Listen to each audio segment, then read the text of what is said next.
But let's go ahead and get started, guys. We're in our Just Chatting section on Twitch right now because we are doing our Breakfast Nook. And as you all know, Breakfast Nook takes place here in my beautiful recording studio.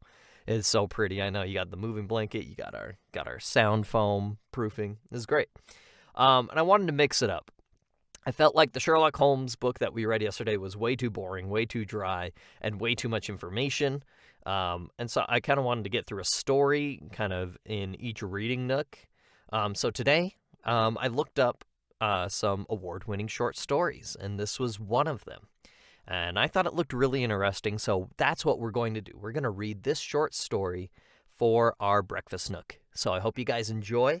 The story is titled Alan 23061912RK. Yes, that is the name of the story. And it won a contest, so here we go. We're going to get started. Something wasn't right. The farmer's market buzzed around him, his arms heavy with his cloth totes filled to the brim. There'd been a lovely selection of candles this morning. Now he waited among the sea of humanity in the square for the curly-haired vendor to wrap his fresh-cut flowers. An acoustic band played in the middle of the market, twangy notes bouncing off tents and muddled with the voices of the crowd. He reached out for his wrapped bouquet with a smile while his alarm bells rang. He reached out for his wrapped bouquet with a smile while alarm bells rang in his head. It seemed like a pleasant day. From all the available information, it was.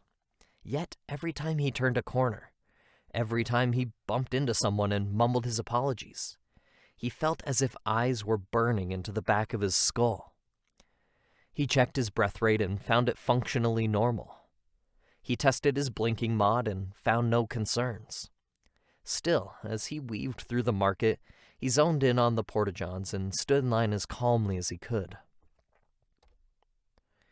When he finally made it inside, he closed his eyes and scanned.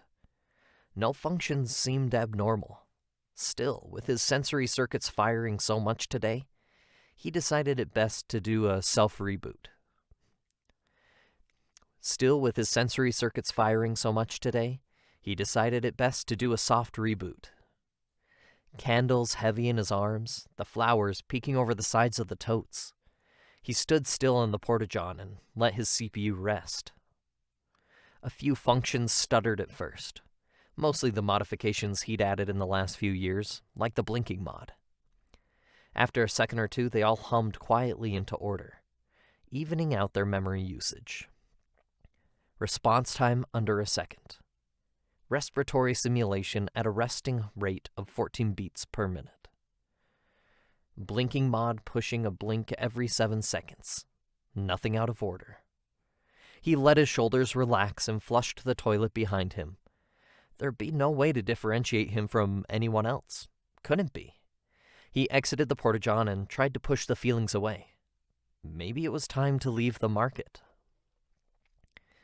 He headed down the street at a leisurely pace, careful not to seem in any hurry. After all, if for some reason it wasn't his sensory awareness misfiring, it'd be best not to appear paranoid. There'd be no reason for a man visiting the farmer's market on a beautiful morning to think he was being followed. Even in this train of thought, he reassured himself that being followed wasn't likely. Why let it ruin the day?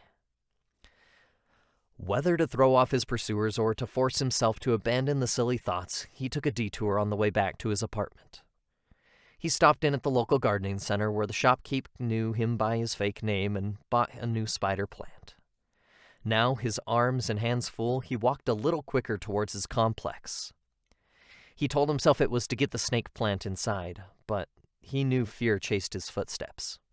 I have to burp, excuse me. Too much soda for dinner, let me tell you.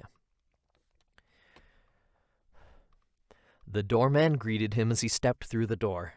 He nodded once, the snake plant's hanging leaves jostling as he pulled out his resident card. Only when walking up the stairs to his third-floor studio did he relax. A neighbor, Mrs. Whistledown, waved in the hallway. He smiled and greeted her as he shuffled his things to unlock the door. Once inside, he let the totes fall to the ground and set the snake plant in the windowsill. Then he leaned against the wall and put his head in his hands. The alarm bells were quieter now that he was inside. Locked in. Safe. His apartment complex was the safest place he could be. So why were the alarms only quieter and not gone? Something at that market must have been off in a way that his logic systems had found dangerous. It would take hours to sift through the raw data to find what had triggered it. Hours of audio, of video, all having to be sifted through to find what had gone wrong. He looked at his apartment and sighed. He wouldn't be able to go into rest mode until he'd found out. He wouldn't be able to go into rest mode until he'd found it. He knew that. With a heavy dose of trepidation, he started the script to find the trigger. While the script ran, he unloaded his haul from the farmer's market. He picked a purple candle and placed it on his dining table, stacking the others in careful towers in his closet. He unwrapped the bouquet, grabbing a packet of plant food from his cabinet and a vase. He filled the vase with water, mixed in the plant food, and arranged the flowers.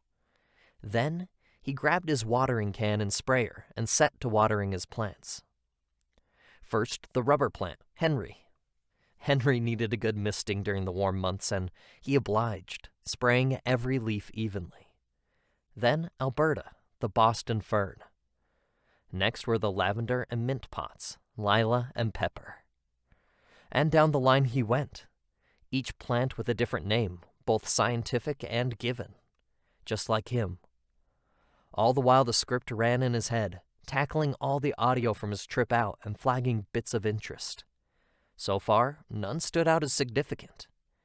He tipped the watering can over Susanna, the lilies, just as a knock interrupted him.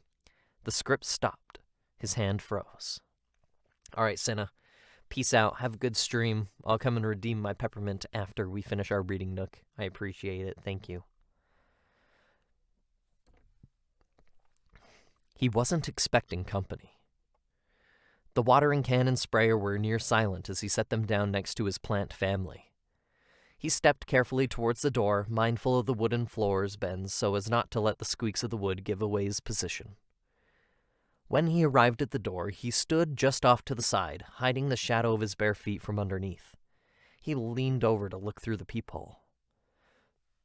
Excuse me. A trade worker of some sort stood outside, coveralls and matching hat. She chewed on something in her mouth, looking down the hall, tapping her toolbox with one finger. The alarm bells were back. The mechanic knocked again. He saw little choice in the matter. "Who is it?" he called through the door. The woman turned her attention to his door.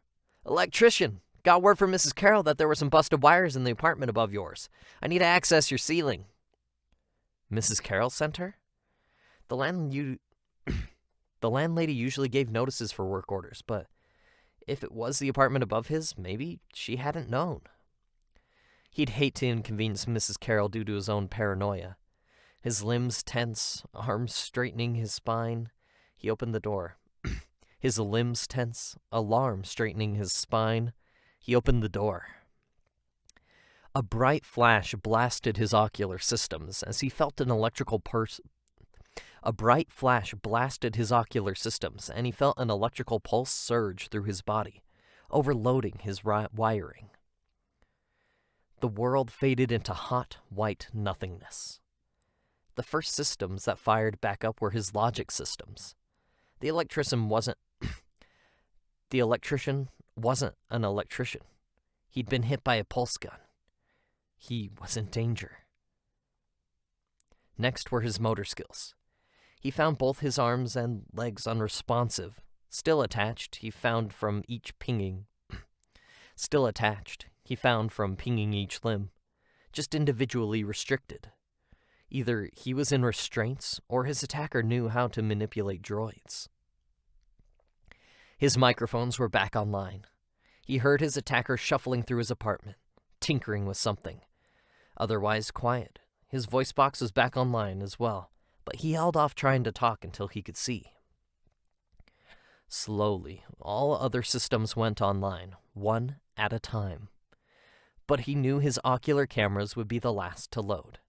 He kept still, though he knew he couldn't feign unconsciousness. All she'd have to do was listen, and she'd hear the quiet whirring in his chest, his android heartbeat. When his ocular systems were back online, he opened his eyelids to a slit.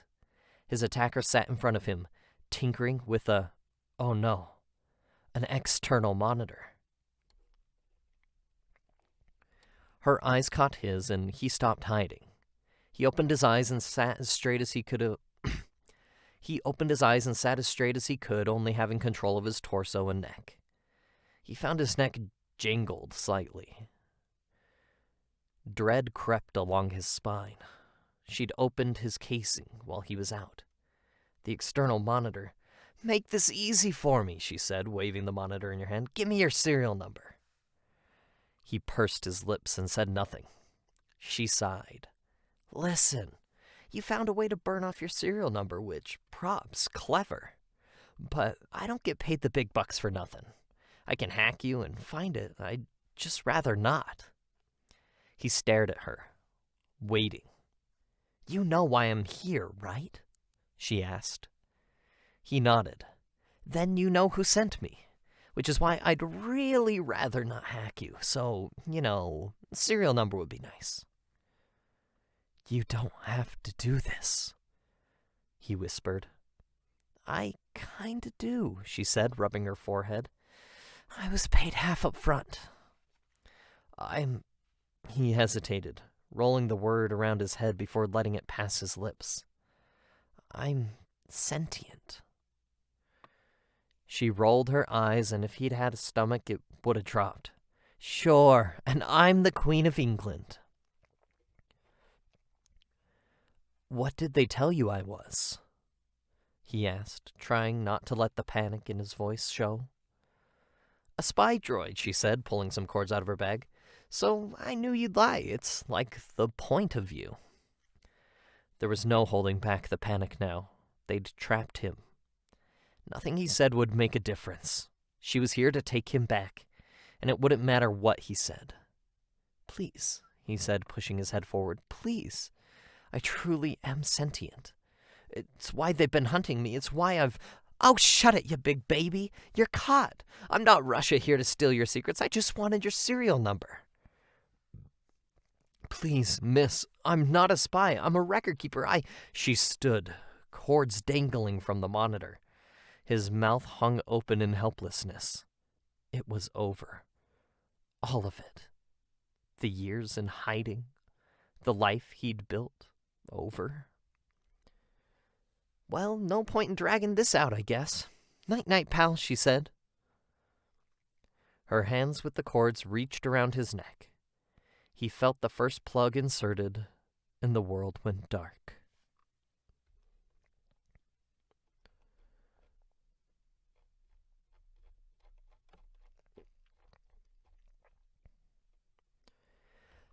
Sybil typed a few commands into the monitor as the droid slumped over. Finally, she'd taken out spy droids.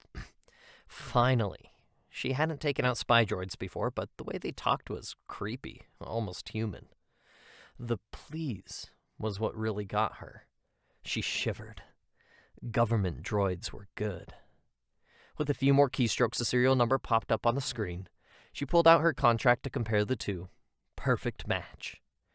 Burning off his own serial number had been smart, but she'd seen a mechanic for droids before. A little damage couldn't stop her from the info she needed. Looking around the apartment, she did find that the price the government was paying for this one seemed steep. The hardest part had been finding him, honestly. Usually rogue droids gave her more of a fight, tried to run or self-destruct. They also didn't buy fresh flowers at the farmer's market or keep a well-decorated apartment. This one had just kneeled over with one pulse after opening the door and said, "Please." Her mind wondered about its logic systems. What kind of programming made a droid keep plants? The contract said it was a spy droid. Were they made to try to blend in? Surely a little peek at the code wouldn't hurt. It's not like she was looking through its documents or info cache. She typed in a command prompt to bring up the logic system's code. The screen blipped at her. Command not found. Weird. She tried another command, one that worked for the last generation of droids. Command not found. Super weird. Maybe if she knew the droid's model, she could figure it out. She brought up the system info and brought up the model number. Alan 230-619-12RK. Jeez, Alan. That was old. Real old. And the numbers, the designation, RK? That didn't sound like a spy droid. RK. What would an RK bot? The droid's last words echoed in her thoughts. I'm a record keeper. Sybil dropped the monitor and scrambled away from the prone droid. A bot, at least 15 years old. Government issue. And a record keeper had lied? Said please? It shouldn't have had programming that would allow that. Record keepers stored information. They weren't supposed to simulate emotions or tell lies. It defeated the purpose. She pulled out her contract again, scrolling through the datapad to confirm she hadn't read it wrong. They'd sent her to hunt a spy droid. A spy droid with the serial number she'd just confirmed was this bot's. But this bot was a record keeper. A record keeper that kept a veritable jungle of plants on his windowsill, shopped at farmers markets, and asked her to spare its existence. She wasn't surprised the government had lied. It usually did to hide its true intentions around why the bot was to be eliminated or brought in. But this was... She'd stumbled onto something. She was sure of it, but wasn't sure what. The monitor on the floor blinked at her. She reached forward, fingers shaking, to see what had appeared on the screen. The command prompts were back up, but instead of a command, one word had been typed. Please. Sybil's hands shook harder. She took a deep breath and typed back, what? Each letter that appeared felt heavy, forced. My plants. What about your plants? She replied. They'll die if you take me. Sybil bit at the bottom lip. Sybil bit at her bottom lip, feeling sweat bead at her forehead. Please put them in the hall so Miss Carroll finds them. I don't want them to die. Oh, F this, she said, standing up. She began to pace. Please blinked up at her from the monitor, and she thought. The first systems backup were his logic systems. He was still alive. She no longer was hacking him. He was still in danger. Other than that, his knowledge of what was happening was terrifyingly empty. He'd thought that when he went under, he'd never come up again. There was some relief in being able to think for himself again. Can you hear me yet? Yes, he thought. My mic's back up, but my voice box. Ah, crap. You're old. Maybe you're still booting. Old? She'd looked at his model number. Hope sprang in his chest with the whirring of his electric heartbeat. His voice box was back online. I can hear you. He could also hear her moving things, heavy things, back and forth through his apartment. He waited anxiously as his camera systems revved up. Meanwhile, testing his hands and feet cautiously, his toes wiggled, his fists clenched and unclenched. The alarm bells had stopped. Now only hope and awe at his ability to move, to think, remained. He was being spared. When the cameras returned, he opened his eyes to see half his apartment packed into his suitcases in the middle of the living room.